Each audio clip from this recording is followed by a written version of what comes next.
नमस्कार, आप देख रहे हैं स्पेशल रिपोर्ट और मैं हूं आपके साथ आयुषी गुप्ता। चलिए रुक करते हैं खबरों की ओर। इजरायली सेना अब ऐसा खूनी हमला करने जा रही है जो गाजा पट्टी में सबसे बड़ी तबाही ला सकता है। इजराइल की सेना ने साफ कह दिया है कि अगर हमास ने इजराइल की शर्तें नहीं मानी तो रफा में भीषण हमला होगा। इजराइल की इस धमकी के बाद से रफा में मौजूद करीब 20 लाख फिलिस्तीनियों के जो होश हैं वो उड़ गए हैं। देखिए रिपोर्ट।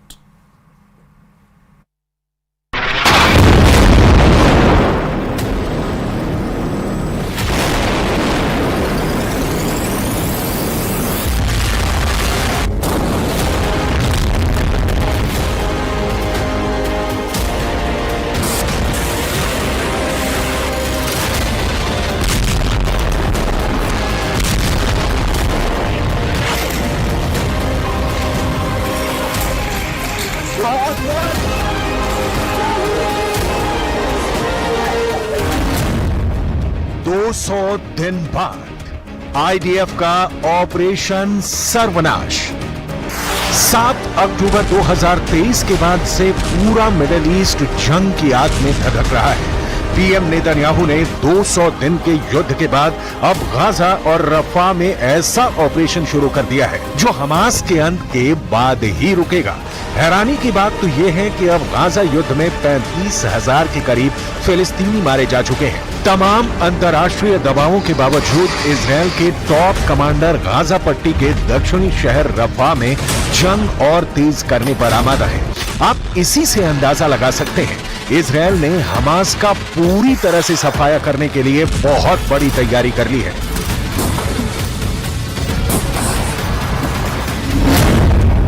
हमास के अंत का आखिरी अल्टीमेटम। इजराइल ने हमास को चेतावनी देते हुए कहा है कि उसके पास बंधक समझौता करने का आखिरी मौका है। अगर हमास समझौते पर सहमत नहीं होता है तो फिर उसकी सेना रफा शहर पर हमला कर देगी। इधर मिस्र ने चेतावनी दी है कि अगर इजराइल ने खूनी हमले शुरू किए तो ये पूरे मिडिल ईस्ट के लिए बेहद खतरनाक साबित होगा। इजराइल ने मिस्र पर दबाव डाला है कि वो हमास को तुरंत समझौते के लिए तैयार करे, वरना 20 लाख की आबादी वाले रफा शहर में इजराइल अंधाधुंध हमले शुरू कर देगा। שחרור החטופים הוא בעדיפות ראשונה מבחינתנו, החטופות והחטופים, ואם תהיה אפשרות לעסקה, אנחנו נעשה עסקה. אם תהיה עסקה, אנחנו נעשה פעולה, חד וחלק. אנחנו נעשה כל מה שניתן כדי להחזיר את החטופות והחטופים, לאן אנחנו יותר קרובים הערב? מבלי לפגוע בהישגי המלחמה, שחיילים הקריבו את עצמם, ונפלו חלל, ונפצעו, והמילואים, וכל העם התגייס. כלומר, כל מה שאפשר. 7 अक्टूबर के बाद सबसे बड़ा युद्ध। इधर हमास के लड़ाके अभी भी इजरायली सेना पर गाजा पट्टी और रफा के इलाके से हमले करने में जुटे हैं। सुरंगों का नेटवर्क अभी भी मौजूद है जहां से हमास के लड़ाके हमले कर रहे हैं। अब सवाल उठता है कि 200 दिन की जंग के बाद भी हमास अभी तक इजरायल के सामने घुटने क्यों नहीं टेक रहा है। इसके पीछे हैं हमास के वो नेता जो आखिरी सांस तक इजरायल से जंग करने पर आमादा है। हमास के जिंदा 4 टॉप कमांडरों की वजह से गाजा युद्ध लगातार 200 दिन से चल रहा है। हमास का शीर्ष नेता इस्माइल हानिया है जो अभी तक जिंदा है। दूसरे नंबर पर याया सिनवार है जिसे खान यूनुस का कसाई कहा जाता है, जो सुरंग युद्ध में बेहद माहिर है, वो भी अभी तक जिंदा है। तीसरे नंबर पर मोहम्मद देईफ है जो हमास आंदोलन की सैन्य शाखा ईज अल दीन अल कसम ब्रिगेड का चीफ है और अभी तक जिंदा है। और चौथा है हमास का नेता खालिद मेशाल जो हमास की विदेश में राजनीतिक ब्यूरो का प्रमुख है, जो जिंदा है। यही वजह है कि अब इजरायली सेना इन टॉप कमांडर्स को मारना चाहती है, लेकिन दिक्कत यह है कि हमास चीफ हानिया कतर में छिपा बैठा है, जबकि सिनवार मिस्र से सटे रफा की सुरंगों में आबादी वाले इलाकों में छिपा बैठा है। इजरायल इसलिए बार बार कह रहा है कि रफा में हम ऑपरेशन करने जा रहे हैं। इजरायल दिसंबर 2023 तक गाजा पट्टी में 29,000 से ज्यादा बम बरसा चुका है, जिसमें गाजा पट्टी में मौजूद 70% से ज्यादा इमारतें पूरी तरह से तबाह हो चुकी हैं। कुछ दावों के मुताबिक हमास की 80% सुरंगें इजरायल की भयानक बमबारी में तबाह हो चुकी हैं, लेकिन रफा में मौजूद हमास की सुरंगों को तबाह करना इजरायल के लिए बहुत बड़ा सिरदर्द है, क्योंकि सुरंगें ठीक घनी आबादी के नीचे हैं। अगर यहाँ पर इजरायल 3-3 हजार किलो के बम गिराता है तो यहाँ पर हजारों लोग मारे जाएंगे।